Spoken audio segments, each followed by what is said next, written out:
Listeners, the best day of the year is rapidly approaching. Of course, I'm talking about Halloween. Do you have your costume ready? Don't panic if you have no idea what to be this year. The costume fabrication team here at Please Excuse My Dead Aunt Sally has you covered. Here's a few easy ideas for costumes you can create at home without breaking the budget. Do you want to be offensive without being racist? Why not go as Wojak, the non-playable character, also known as NPC? This meme has swept the nation, causing overly sensitive social justice warriors to clutch their pearls so tightly many have given themselves carpal tunnel syndrome. All you need is a piece of gray cardboard. Cut a mask out and use a heavy black marker to draw 2 dots for eyes, a partial triangle nose, and a thin line for the smileless mouth. Take it a step further by wearing a gray shirt and pants for the full effect. You could also go as Mike for Halloween.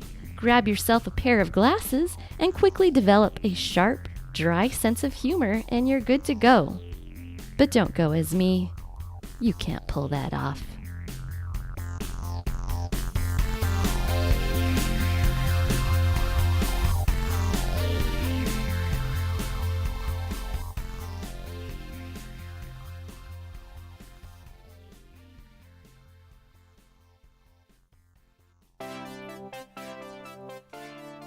Today's episode of Please Excuse My Dead Aunt Sally is brought to you by Ladder Clay Saints, a sculpting experience worthy of scripture. Make your own Liahona and navigate uncharted worlds. Are you a sculpting neophyte? Come in and create our simple seer stones, so easy a Gentile could do it. Ladder Clay Saints, we've got you covered with tools and paints. Peeping Hat is not included with the seer stones. Liahona's geographical calibration is not confirmed.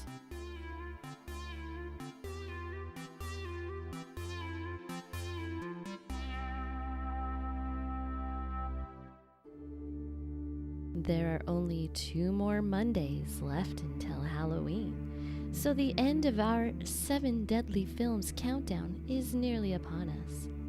This week is a very special recommendation. A film that's very near and dear to my heart.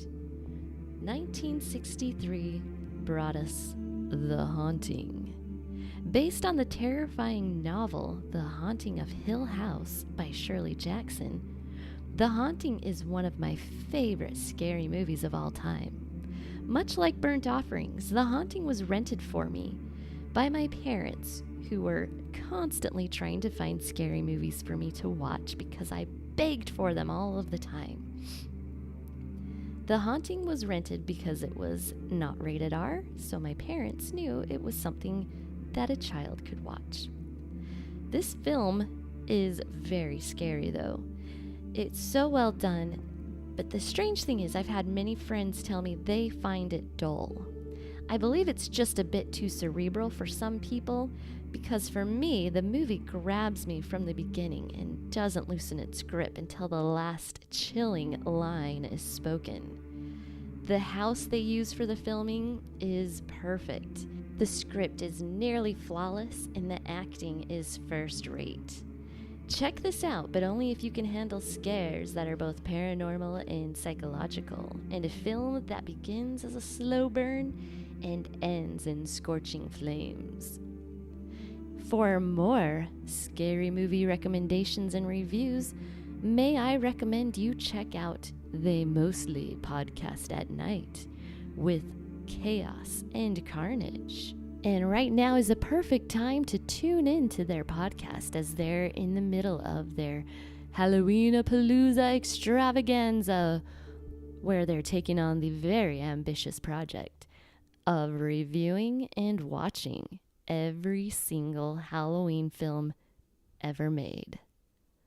All I can say is, ladies, respect. We'll see you next week with our final 7 Deadly Films recommendation.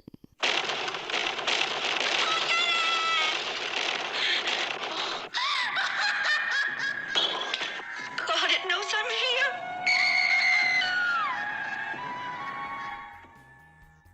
Listeners, that's all we have time for this week. Please stay tuned as next Monday will be our final episode before Halloween, and it's going to be something very, very special. It's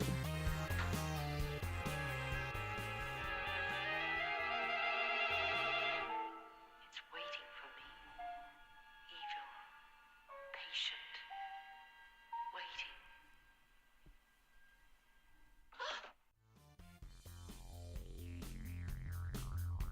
Music for today's episode was produced by Kevin McLeod. Please continue to send listener questions to pleaseexcusemydeadaunt Sally at gmail.com or reach us on social media. Guys, that sounded so